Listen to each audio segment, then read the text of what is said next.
because I started out with hip hop and then I came into like dance music, more like electronic, more rave type music later. And then when I got into like deeper sounds, like more like dub techno and kind of Berlin influenced music, um, I was finding that approach to DJing, that like really chopped up scratching and kind of rough around the edges approach, didn't really fit with that slick kind of, or I didn't know how to make it fit with that kind of world of like slick DJing. Um, and it took me a long time to then bring those kind of elements, those rougher elements back into my DJing.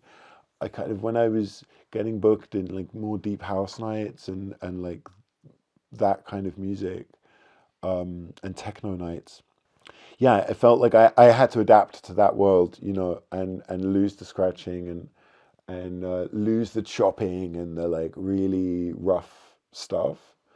Um, and I think also, as you develop as a DJ in your career, a lot of times your support act, your warm up, you're not headline. People aren't there to see what you have to offer.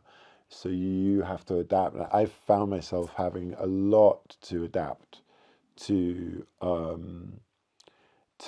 whatever headliner. And, I'm there to kind of like get the dance floor going. And so um, yeah, it's taken getting to the point where I'm headlining and people have come to see me do what I do, that I've been able to come more and more out of my shell and to really be me and to bring in all of the elements of what make me me, And so some of those elements that are really contradictory, maybe, of like that really smooth, melodic, techno kind of dub techno type stuff with like rough jungle where you're cutting and scratching and like, you know, and finding a way to like bring these different styles together.